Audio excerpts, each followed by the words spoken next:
أعوذ بالله من الشيطان الرجيم. ألم تر إلى الذين يجادلون في آيات الله أنى يصرفون الذين كذبوا بالكتاب وبما أرسلنا به رسلنا فسوف يعلمون إذ الأغلال في أعناقهم والسلاسل يسحبون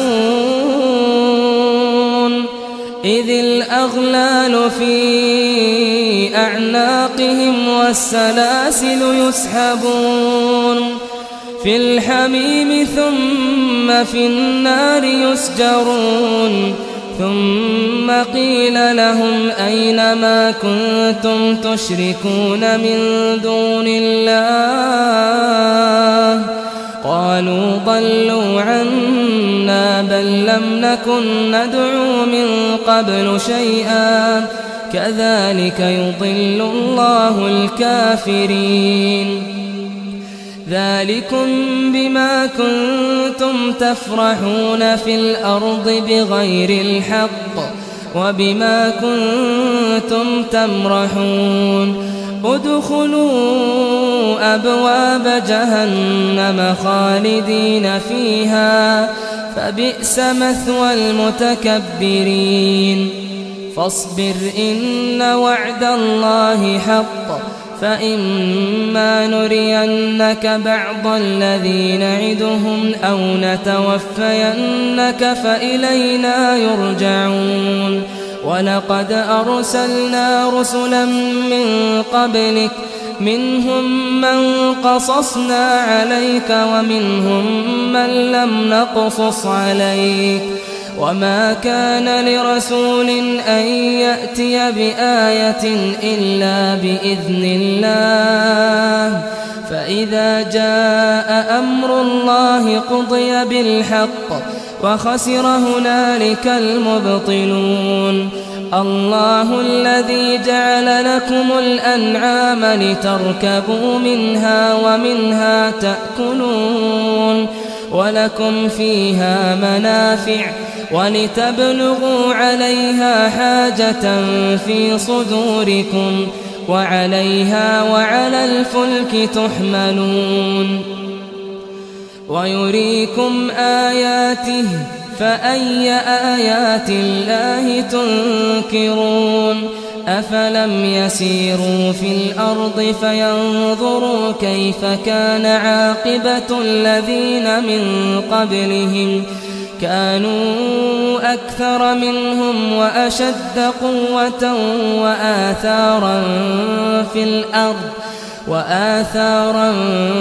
في الأرض فما أغنى عنهم ما كانوا يكسبون فلما جاءتهم رسلهم بالبينات فرحوا بما عندهم من العلم وحاق بهم ما كانوا به يستهزئون فلما رأوا بأسنا قالوا آمنا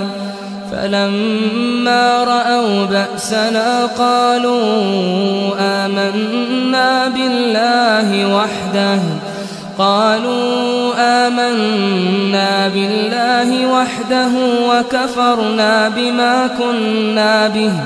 وكفرنا بما كنا به مشركين فلم يك ينفعهم إيمانهم لما رأوا بأسنا سنة الله التي قد خلت في عباده وخسر هنالك الكافرون क्या तुमने उन लोगों को नहीं देखा जो अल्लाह की आयतों में झगड़ते हैं?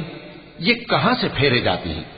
जिन लोगों ने हमारी किताब को और जो कुछ हमने पैगंबरों को देकर भेजा उसको झुटलाया,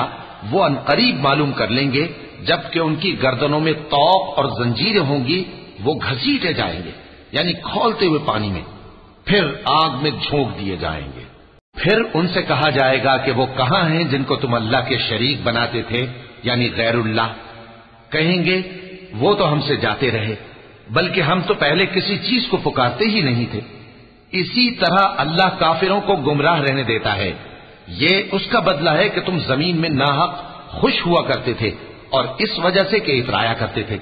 اب جہنم کے دروازوں میں داخل ہو جاؤ، ہمیشہ اسی میں رہو گے، سو متکبروں کا کیا برا ٹھکانہ ہے۔ تو اے پیغمبر صبر کرو کہ اللہ کا وعدہ سچا ہے، پھر اگر ہم تمہیں اس عذاب میں سے کچھ دکھا دیں جس کا ہم ان سے وعدہ کرتے ہیں، یا ہم تمہیں وفات دے دیں، تو بہرحال ان کو تو ہماری ہی طرف لوٹ کر آنا ہے۔ اور ہم نے تم سے پہلے بہت سے پیغمبر بھیجے، ان میں کچھ تو ایسے ہیں جن کے حالات ہم نے تم سے بیان کر دیے ہیں، اور کچھ ایسے ہیں جن کے حالات بیان نہیں کیے۔ اور کسی پیغمبر کو اختیار نہ تھا کہ اللہ کے حکم کے بغیر کوئی نشانی لائے۔ پھر جب اللہ کا حکم آ پہنچا تو انصاف کے ساتھ فیصلہ کر دیا گیا، اور تبھی اہل باطل نقصان میں پڑ گئے۔ اللہ ہی تو ہے جس نے تمہارے لیے چوپائے بنائے تاکہ ان میں سے بعض پر تم سوار ہو اور بعض کو تم کھاتے ہو، اور تمہارے لیے ان میں اور بھی فائدے ہیں،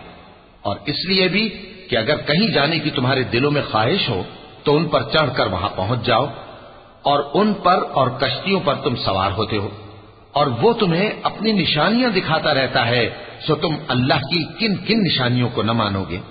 کیا ان لوگوں نے زمین میں سیر نہیں کی تاکہ دیکھتے کہ جو لوگ ان سے پہلے تھے ان کا انجام کیسا ہوا؟